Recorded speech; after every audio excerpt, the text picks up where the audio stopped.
Yeah, what up, how you going? Today we're talking about skepticism. And my question for you is, what does skepticism mean to you?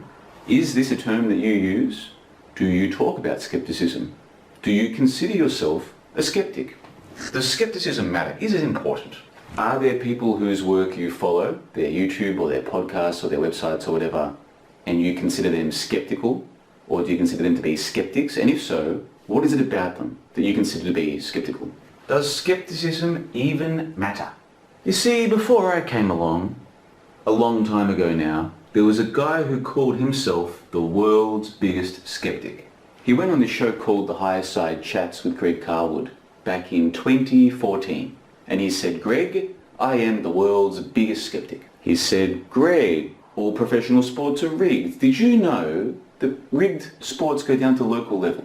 He said, I was in this diner one time and I was eating some food and there was a guy standing across from me listening to everything I said because he was paid to come and listen to me. He said, Greg, check this out. 99% of the people talking about the truth on the internet are paid shills. These are just some of the things that this guy said. But that was back in 2014, and from what I can tell, this guy has come a long way since then. I am, of course, talking about my truth uncle, Marcus Allen, from Lancaster County, Pennsylvania, one of my personal favorite people in this entire corner of the internet. Now, you might be thinking, but JLB, you don't believe in paid shills. You don't believe all the professional sports are rigged. Why do you like Marcus Allen? That's a very good question. Well, you see, those were his opinions 10 years ago, and this guy has the ability to look at new evidence or listen to new viewpoints and change his mind. Now you know why that is.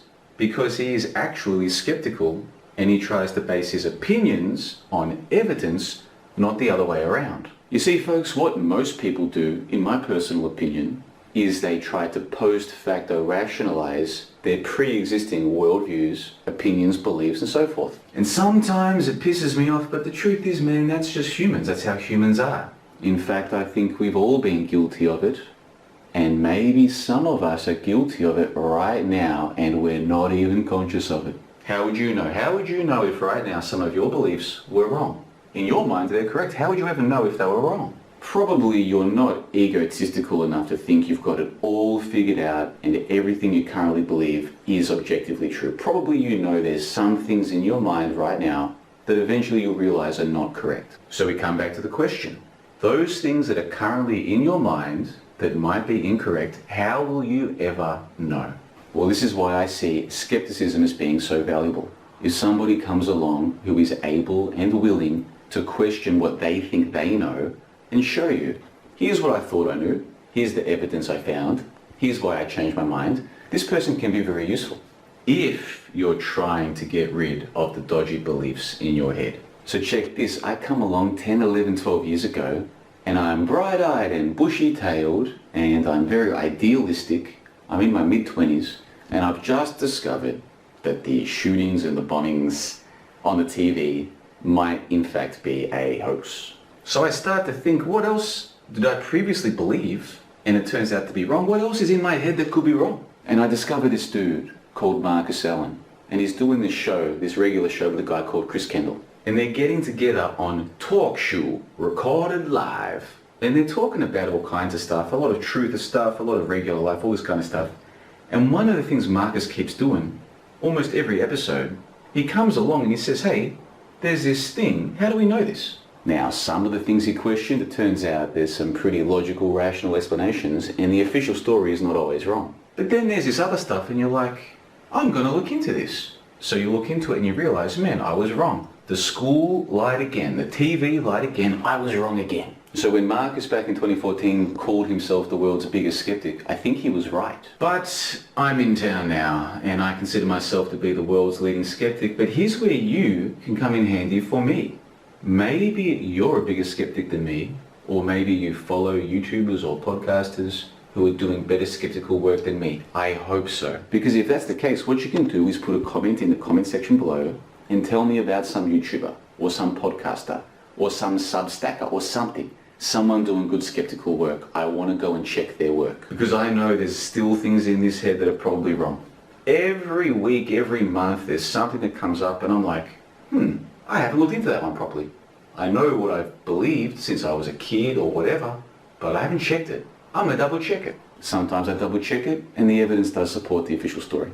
But sometimes I'll double check something and I'll be like, man, it was so obvious all along. It was bullcrap. So anyway, my point is I think skepticism is useful if, maybe only if, you've got this thing about trying to believe things based on good evidence. And you want to undo the programming that was done to you, or in my case, I want to undo the programming that was done to me by school, television, general society, the things that are common sense. Everyone believes it, but no one's double checked it. But there is a catch here, folks. If you get into this skeptical mindset of questioning what you think you know, there's a couple of problems that can come along. The first one can be that you find yourself just parroting bullshit by new programmers, so-called truth seekers and truth tellers, and before you know it, you might find yourself in these little echo chambers of people trying to tell you that Brad Pitt is a woman, or that Angelina Jolie is a man, or my truth uncle, apathecologist, God love him, God bless him, he'll try and tell you that Donald Trump is a woman. Now these people, they probably mean well, and many of them are probably decent people, but all they're doing is programming you with a new lot of bullshit that is in many cases worse than the bullshit they told you at school and on TV. Well, I'm sick of it and you should be sick of it. What I want to do is find the people who are questioning what they think they know and looking for the evidence. Not just parroting news stories, repeating what they heard some guy on YouTube say, but they're looking for evidence themselves. But JLB, where can we find the evidence? What kind of evidence is there? What do you accept as good evidence, JLB? Well, Lee, that's a really good question. I've got this website called johnlebon.com, and for 10 years now I've been documenting the research that I've done, the conclusions I've come to. Sometimes I get new evidence, I have to go back to my old stuff and be like, well, I'm going to have to change that because I've got new evidence now, I have to change my mind. I've been pretty lucky. I've got to interview dozens and dozens and dozens of different people, interesting people, authors, YouTubers, podcasters, and many would-be skeptics, and a lot of these people have given me good information, good ideas, good questions to ponder. You can find those conversations over at bombersations.com. I'll put a link in the show notes below. Go and check out the latest conversation, world's leading skeptic, or at least that's what I call myself, and the world's biggest skeptic circa 2014, Marcus Allen. 2025 has got off to a great start. This is the fourth conversation. Each one has been, in my personal opinion, terrific. But for my own sentimental reasons, this is one of my favorite conversations of all time. So here's what you need to do. Put a comment in the comment section below. Do you care about skepticism? What does it mean to you? And who do you follow? Whose work do you recommend to me to go and check out, to maybe learn something from? I know sometimes I come across a little bit too serious. Some people think I'm too arrogant or whatever. That's not the intention. I'm just some guy living in some little town that no one's ever heard of in Eastern Europe. How did I end up here?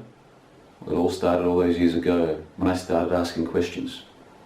I was just minding my own business and I saw this video of some guy questioning one of those bombings or shootings. If I hadn't known, that would have led to me spending hours and hours and hours reading books and checking sources and reading more books and taking notes and trying to find out where do these stories really come from, what's the original source, and determining that there is no original source and all of our history is a sham. Had I known that that was going to happen, maybe I wouldn't have gone down this path. But it's too late for me, folks. This is the path. Did I choose this path or did this path choose me? Who knows? All I know is what you need to do is leave a comment in the comment section below. What does skepticism mean to you? Do you care about it? And where can I find some good skeptics? I'm going to tell you where to find some good skeptics. The comment section below, the pinned comment, you'll see a link to the latest conversation. John LeBon and Marcus Allen. World's leading skeptic, world's biggest skeptic. That's all I've got to say. So go to the comments and do what you need to do, my friends, and have yourselves a lovely day.